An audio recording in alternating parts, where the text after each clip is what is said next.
अस्सलाम वालेकुम dear students, hope you all are fine. आज हमने चैप्टर नंबर 2 स्टार्ट करना है। चैप्टर नंबर 2 क्या है? Logic and arguments. इसमें हमने लॉजिक और आर्ग्यूमेंट्स के बारे में पढ़ना है। ये दोनों वर्ड्स जो हैं वो आपने सुने होंगे। जब स्टार्ट में आपको स्टैंडर्ड्स पढ़ाए गए थे उसमें भी आपसे लॉजिक की तो बात की गई थी। आपको जो है वो उसके बारे में हाउ नाउ होगी, और इसके अलावा जो है ये टर्म साइकोलॉजी में भी आपने पढ़ी होगी। तो हम देख लेते हैं लॉजिक क्या होती है। The term logic came from the Greek word logos. ठीक है, लॉजिक का लफ्ज़ जो है वो एक ग्रीक वर्ड जो है जिसका नाम जिसको ग्रीक में जो वर्ड है लोगोस उससे निकला है, जिसका जो है वो समटाइम्स ट्रांसलेट कैसे किया जाता है सेंटेंस के उसमें कहा जाता है इसको डिस्कोर्स, रीज़न, रूल या फिर रेशो। वो कहते हैं कि of course this translation are not enough to help us understand the more specialised meaning of logic as it is used today.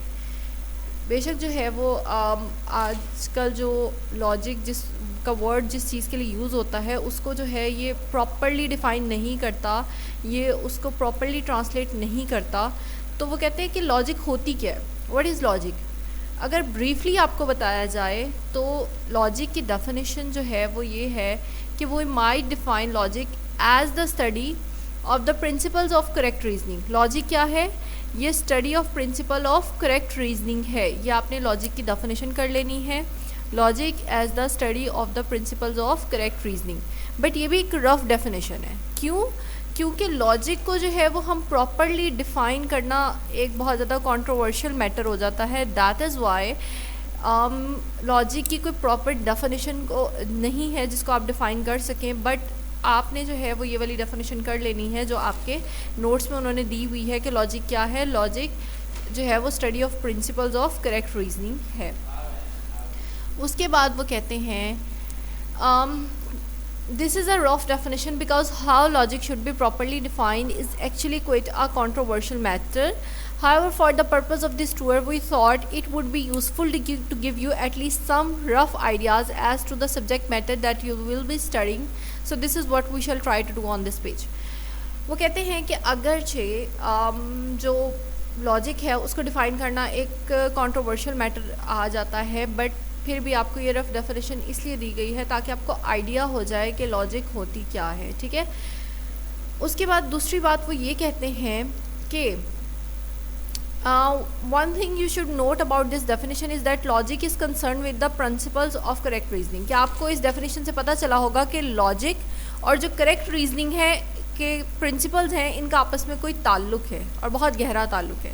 वो कहते हैं कि अगर जो है studying the correct principle of reasoning is not the same as the studying the psychology of reasoning. वो कहते हैं कि ऐसा नहीं है कि आप जो है वो रीजनिंग के प्रिंसिपल को जब स्टडी कर रहे हैं तो वो सेम वैसे ही प्रिंसिपल्स होंगे जैसे आपने साइकोलॉजी में रीजनिंग पढ़ कर आए हैं। बिल्कुल भी नहीं, बल्कि क्या है, logic is the former discipline. Logic जो है वो एक फॉर्मर डिसिप्लिन है और ये हमें बताती है कि जो है वो how we ought to reason if we want to reason correctly. ठीक है, whether people actually follow this rules of correct reasoning is an empirical matter, something that is not the concern of logic. वो कहते हैं अगर जो है वो हम साइकोलॉजी में लॉजिक की बात करें तो वो एक एम्पिरिकल मैटर आ जाता है, वो एक अलग चीज़ आ जाती है जिसका यहाँ पर कोई ताल्लुक नहीं है। ठीक है, यहाँ पर जो है वो हम किस चीज़ की बात कर रहे हैं, हम कह रहे हैं कि अगर हमें लॉजिक को समझना है तो हमें पहले जो है वो किसके प्रिंसिपल्स को स्टडी करना होगा, करेक्ट रीजनिंग के प्रिंसिपल्स को स्टडी करना होगा। उसके बाद वो कहते हैं कि जो साइकोलॉजी की रीजनिंग है दूसरी तरफ अगर हम देखें तो वो एम्पिरिकल साइंस है, ये वही बात उन्होंने कही है। उसके बाद वो कहते हैं कि ये हमें जो साइकोलॉजी की रीजनिंग है ये हमें क्या बताती है, हमें लोगों की हैबिट्स के बारे में बताती है, एक्चुअल रीजनिंग हैबिट्स के बारे में बताती है और उनकी मिस्टेक्स के बारे में बताती है। जबकि जो साइकोलॉजिस्ट होता है ना वो जब रीजनिंग को स्टडी कर रहा होता है तो हो सकता है कि वो साइकोलॉजी में इस चीज़ को स्टडी कर रहा हो कि कौन सी एज के पर्सन्स में किस तरह की जो है वो रीजनिंग पाई जा रही है और कौन सी एज के पीपल में जो है वो किस तरह की रीजनिंग पाई जा रही है। इट मीन्स कि एज के हिसाब से जो है वो उसको डिवाइड कर दिया जाता है साइकोलॉजी में। आपने साइकोलॉजी पढ़ी, आप बहुत बेटर जानते होंगे। लेकिन जब हम ये क्रिटिकल थिंकिंग में लॉजिक पढ़ते हैं तो इसका बिल्कुल भी जो है वो साइकोलॉजी वाली रीजनिंग से कोई ताल्लुक नहीं होता, बल्कि ये एक अलग से आपको जो है वो रीजनिंग के प्रिंसिपल्स को रीड आउट करना होता है। वो कहते हैं, अब क्वेश्चन आता है कि so what are these principles of reasoning that are part of logic, कि प्रिंसिपल्स कौन से हैं रीजनिंग के वो जो कि किसका पार्ट है, लॉजिक का पार्ट है। There are many such principles but the main not the only thing that we study in logic are principles governing the validity of arguments. हाँ जी, इसका मेन प्रिंसिपल वो कहते हैं, सिर्फ ओनली नहीं है, यानी कि सिर्फ यही प्रिंसिपल नहीं है, बट आपके उन्होंने बुक में आपको स्पेसिफाई कर दिया, उन्होंने आपको ये मेन जो है वो प्रिंसिपल बता दिया है आपकी बुक में। वो कौन सा प्रिंसिपल है, वैलिडिटी ऑफ आर्ग्यूमेंट्स, कि जो आप आर्ग्यूमेंट दे रहे हैं आपको उसकी वैलिडिटी होना ज़रूरी है, वैलिड आर्ग्यूमेंट देना है, ये नहीं है कि आपने अपनी मर्ज़ी से जो है वो कोई भी बात कह दी।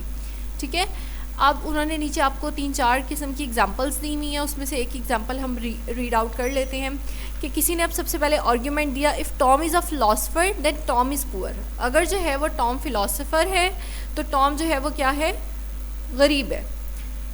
अब Tom is a philosopher therefore Tom is poor, आपने ये नहीं कहना कि if Tom is a philosopher then Tom is poor, ये है कि अगर टॉम जो है वो फिलोसफर है तो हो सकता है इस वजह से जो है वो टॉम क्या हो, पुअर हो, इसी वजह से जो है वो गरीब है। उसके बाद उन्होंने कहा है कि अगर के जो है वो ग्रेटर देन होता है 10 से, देन के जो है वो ग्रेटर देन होगा 2 से। इट मीन्स कि के जो है वो ग्रेटर देन है 10 से, देयरफॉर के जो है वो ग्रेटर देन ही होगा 2 से भी। आपने आप में से जिन लोगों ने 9th की बायो पढ़ी होगी उसमें जो है वो सेकंड चैप्टर में एग्जांपल्स इस तरह की सेट की जाती हैं कि अगर जो है वो जब उन्होंने मलेरिया के ऊपर बहुत ज़्यादा एक्सपेरिमेंट्स किए थे तो उन्होंने जो है वो कुछ हाइपोथेसिस बनाई थी जो कि लॉजिकल बेस्ड थी, और उसमें वो क्या कह रहे थे कि बर्ड्स के बारे में उन्होंने बताया था कि अगर जो है वो मुझे अब एग्जैक्टली याद नहीं है लेकिन वो इसी तरह से एग्जांपल थी।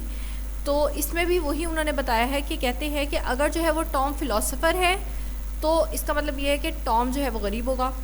तो अब अगर किसी ने कह दिया कि टॉम जो है वो फिलोसोफर है तो इसका ऑटोमेटिकली मतलब है कि टॉम जो है वो क्या है, पुअर है। तो इस तरह से जो है वो हम लॉजिक को सेट करते होते हैं, लॉजिक की एग्जांपल देते होते हैं कि लॉजिक जो है वो है क्या, यानी कि हम अपनी लॉजिकल सोच की हम बात कर रहे हैं कि अगर इस तरह से है तो फिर उस तरह से होगा। बहरहाल ये लॉजिक को मैंने आपको स्टैंडर्ड्स में भी डिफ़ाइन किया था, आप जो है एक बार दोबारा वो लेक्चर्स देख लीजिएगा अगर आपको वो जो है माइंड में नहीं आ रहा। लेकिन आपके इस टॉपिक का जो है वो मेन मकसद ये था कि आपको ये बताया जाए कि ये लॉजिक जो क्रिटिकल थिंकिंग की है और वो लॉजिक जो आप साइकोलॉजी में पढ़ कर आए हैं दोनों सेम नहीं है। ठीक है, आपने इसकी डेफिनेशन कर लेनी है लॉजिक की, और इसकी एक एग्जांपल जो आपको इजी लगती है आप वो उठा के कर लेंगे। ठीक है, ये शॉर्ट क्वेश्चन है और आपको जो है वो इसमें लॉजिक का थोड़ा सा वो दिया गया है, आपने लॉजिक की डेफिनेशन कर लेनी है। और उसके अलावा जो साइकोलॉजी वाले उन्होंने लॉजिक की बात किया वो पैराग्राफ थोड़ा सा उठा के उसको भी जो है वो रीड आउट कर लीजिएगा अच्छे से, उसको भी आप राइट करने की ट्राई कीजिएगा। इससे क्या होगा, इससे ये होगा कि आपकी डेफिनेशन और मज़ीद जो है वो निखर के जिसको कहते हैं वो सामने आ जाएगी, और साथ में जो है वो आपने एग्जांपल रीड आउट कर लेनी है। आज के लिए इतना काफ़ी है, कल हम जो है वो आर्ग्यूमेंट्स की डेफिनेशन और रोल ऑफ आर्ग्यूमेंट के बारे में रीड आउट करेंगे इंशाल्लाह।